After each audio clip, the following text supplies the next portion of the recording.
क्योंकि बहू झूठ नहीं बोलती। सुधा और राकेश के 3 बेटे थे। शादी के बाद तीनों माँ बाप से दूर रहते और सिर्फ त्योहारों में आते। माँ जी, पिताजी, अगली बार आप लोग हमारे घर आइएगा।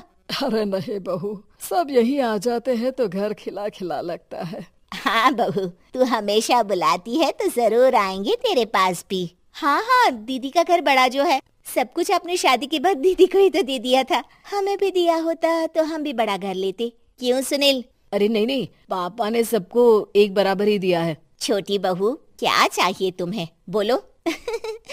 वो आपके सोने की चेन वाली घड़ी है ना, वो अगर आप मुझे। तभी वहाँ मजली बहू भी आ जाती है। और मुझे ना आपका मंगलसूत्र कितना लंबा, सुंदर और भारी भी है। अरे हाँ हाँ, तुम दोनों को ही दूंगी बहू, चिंता ना करो। चलो अब खाना लगाओ, खाना खाया जाए। सभी मिलकर खाना खाते हैं कि पड़ोसन आ जाती है। अरे सुधा बहन, थोड़ी चीनी तो देना, घर में शक्कर नहीं है और मेहमान सर पर बैठे हैं। अरे छोटी बहू, चाची को शक्कर तो दे दो। अरे मजली दीदी, आप दे दीजिए ना, मैं यहाँ कम आती हूँ तो मुझे पता ही नहीं है कि सासू माँ सारी चीजें कहाँ रखती है। और तुम, मैं कौन सा यहाँ रोज शक्कर फाँकने के लिए आती हूँ, मुझे भी नहीं है पता। तभी बड़ी बहू हाथ में चीनी की कटोरी लेकर आती है। चाची, शक्कर आप लोगों का बड़ा सहारा है माँ जी और पिताजी को, वरना हम लोग तो यहाँ रहते ही नहीं। आप जैसे पड़ोसी हैं तो हम निश्चिंत है। और जीती रहे बहू, अब तो ये घर पड़ोस कम परिवार ज्यादा लगता है। सुधा अपनी बड़ी बहू को देखकर बहुत खुश रहा करती थी। वो उससे अक्सर घंटों बात भी किया करती, लेकिन दोनों दूसरी बहुओं का भी वो समझती थी कि शायद छोटी है, वक्त आने पर संभल जाएंगी। समय आ जाता है जब सभी को वापस जाना होता है। माँ जी, हम लोगों की फ्लाइट पहले है, हमें इजाजत दे। वो सास के गले लगकर चली जाती है। थोड़ी देर बाद छोटी बहू कहती है, माँ जी, मैं ना ये सोफे के कवर और चादरें ले जा रही हूँ, यहाँ तो ऐसी ही पड़ी रहेंगी। हाँ हाँ बहू, ले जा, और कुछ चाहिए तो बोल। और तो चाहिए बहुत कुछ, पर चलिए कोई बात नहीं, अगली बार ले जाऊंगी मैं। ऐसे ही मंजली बहू भी घर का बहुत सारा सामान ले जाती है। सभी के जाने के बाद सुधा राकेश से कहती है, घर कितना सूना लग रहा है ना। हाँ, और खाली भी। तुम्हारी दोनों बहुएं सब बटोर गई। अरे ठीक है ना, हम दोनों ही तो हैं, कितना सामान लगेगा। फिर उन लोगों की नई गृहस्थी, इतना मत सोचा करे। समय बीतता है। ऐसे ही हर साल त्योहारों में सुधा और राकेश के बच्चों की बहू आते और जाते वक्त ढेर सारा सामान पैक कर कर ले जाती। लेकिन कुछ ही सालों में सुधा का देहांत हो जाता है। पिताजी, आप यहाँ अकेले क्या करेंगे? हम लोगों के साथ चलिए। अरे नहीं नहीं बहू, इस घर में सुधा की यादें हैं, मैं उसे नहीं छोड़ सकता हूँ। अब तुम लोगों की माँ नहीं रही।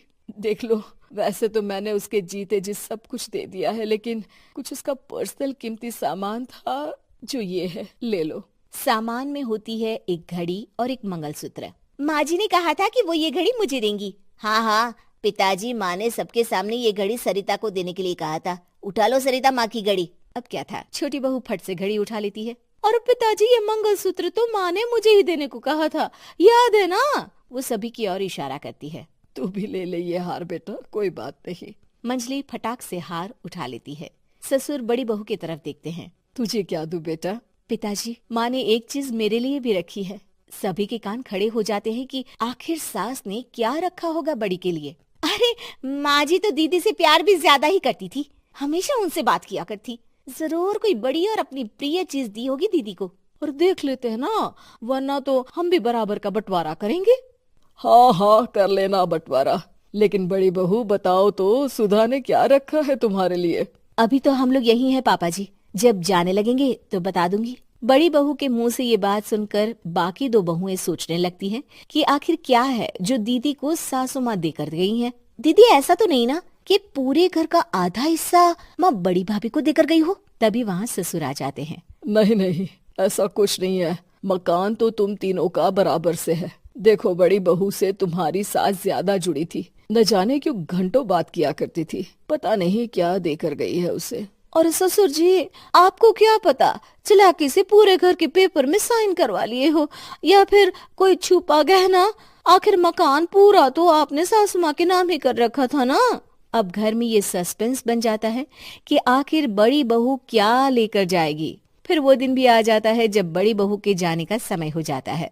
बेटा, परसों तुम चली जाओगी, बताया नहीं, माँ ने तुम्हें क्या दिया?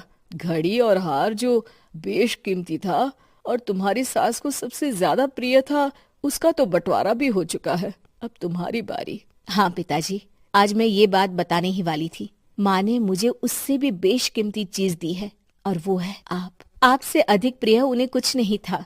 माँ चाहती थी कि आप मेरे साथ रहें। चलिए पिताजी। बेटा, मेरे पास तो कोई पेंशन भी नहीं है और ना ही कोई प्रॉपर्टी।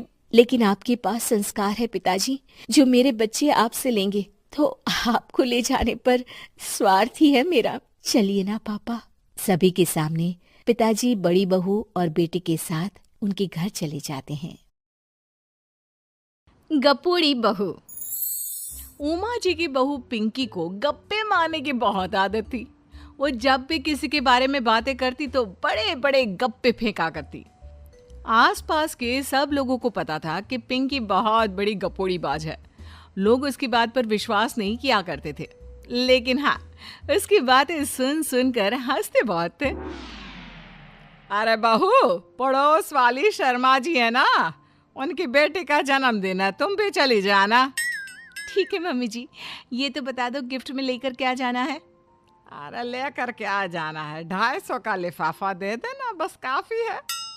अरे मम्मी जी, अच्छा लगेगा क्या? पड़ोसी हैं हमारे, हमें कुछ बड़ा लेकर जाना चाहिए। अरे बहू, इतना काफी है। जानती हैं आप, मेरे मायके में जब पड़ोस में किसी की बर्थडे होती थी ना, तो मम्मी कुछ ना कुछ गोल्ड का ही देकर भेजती थी। पड़ोसी के बर्थडे में सोना? कैसी बातें करती हो। और नहीं तो क्या, आपकी तरह थोड़ी ना लिफाफा पकड़ा दिया। पिंकी शर्मा जी की बेटी के जन्मदिन में चली जाती है। अरे आज तो बड़ी सुंदर लग रही हो साड़ी में। जी मैं तो लहंगा पहनकर आने वाली थी, मम्मी जी नहीं मानी। अरे बेटा, बर्थडे पार्टी में तो साड़ी चल जाती है। मेरा मतलब कोई शादी थोड़ी ना है। कैसी बात कर रही हैं आप आंटी जी? मेरे मायके में तो छोटे छोटे फंक्शन भी हम लोग लहंगा बनवाते थे बुटीक से, डिजाइन करवाकर। चाहे पड़ोस पे किसी का जन्मदिन हो, मेरी मम्मी हमेशा बुटीक से नया लहंगा डिजाइन करवाती थी। मैंने तो ऐसा कहीं नहीं देखा।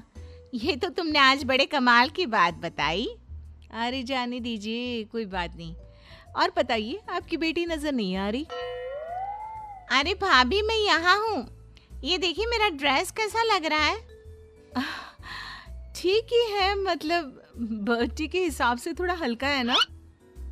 अरे भाभी, इतना सुंदर गाउन पहना है मैंने। मैं ना शादी से पहले अपने बर्थडे पर हमेशा जरी वाला लहंगा पहना करती थी। यही मैं तुम्हारी मम्मी को भी बता रही थी। इसके बाद केक काटने का प्रोग्राम शुरू होता है। सब लोग इकट्ठे हो जाते हैं। शर्मा जी की बेटी का केक देखकर पिंकी से रहा नहीं जाता।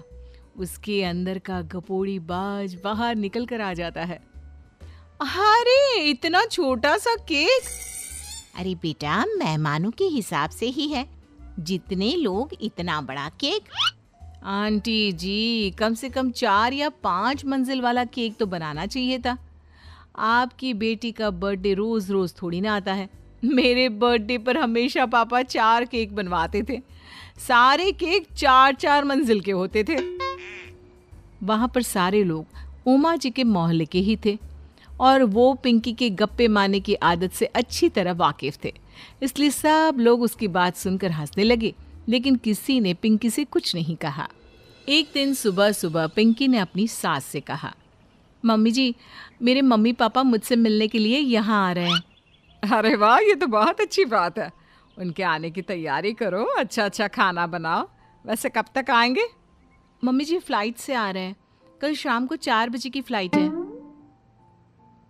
फ्लाइट? लेकिन बेटा, तेरा मायका तो यहाँ से 2 घंटे की दूरी पर है। तेरे मम्मी पापा फ्लाइट से कब से आने लगे? अरे मम्मी जी, आपको पता नहीं है, मेरे मम्मी पापा ना आधे घंटे की दूरी के लिए भी फ्लाइट का टिकट बुक करवाती है। अरे गप्पे थोड़े कम मारा करो बहू। कोई फ्लाइट से तब आएगा ना जब यहाँ पर एयरपोर्ट होगा। तुम्हारी मम्मी क्या उड़कर आएगी घर में? अरे हाँ मम्मी जी, मैं तो भूल ही गई थी। वो क्या ना, मेरे मम्मी पापा हमेशा फ्लाइट से ही ट्रैवल करते हैं, तो मेरे दिमाग से ही निकल गया था। अगले दिन पिंकी के मम्मी और पापा पिंकी से मिलने के लिए उसके घर आते हैं। आइए आइए जी, आपका बहुत बहुत स्वागत है। और समदन जी, हमारी बेटी की कोई शिकायत तो नहीं ना? ठीक से संभाल लिया है ना आपका घर? अरे मेरी बहू बहुत समझदार है, घर का काम बहुत अच्छे तरीके से करती है। बस थोड़ा ज्यादा बोलने की आदत है उसे, आपको परेशान करती होगी ना। बात तो आपकी सही है, उसकी थोड़ा ज्यादा नहीं बहुत ज्यादा बोलने की आदत है। लेकिन कोई बात नहीं, आपकी बेटी दिल की बहुत अच्छी है, बस थोड़ा बोलती ही तो ज्यादा है।